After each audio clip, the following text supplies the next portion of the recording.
tardes amigos, ¿cómo están? Bienvenidos a RG en Vivo. Tenemos muchísima información para compartir con todos ustedes.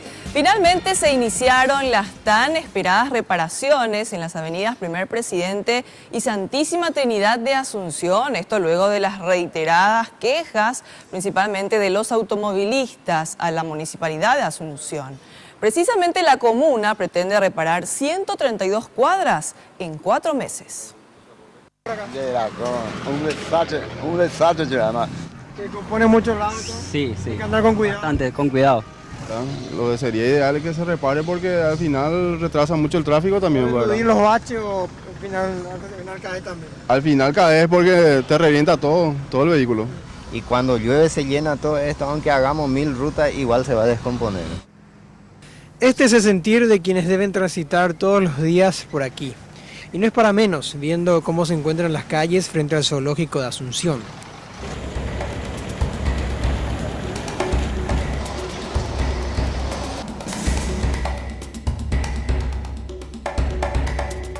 Los tramos a reparar son Avenida Santísima Trinidad desde Aviadores de Chaco hasta Artigas, Primer Presidente desde Madame Lynch hasta Artigas y Julio Correa desde Santísima Trinidad hasta Primer Presidente.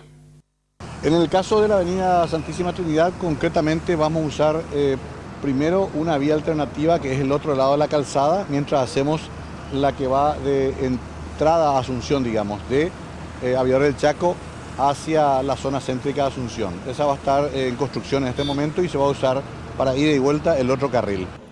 El plan es abarcar 132 cuadras en 4 meses. El intendente aclara que por razones presupuestarias no se puede pagar más para que los obreros trabajen de noche, tal como lo hacen en otros países.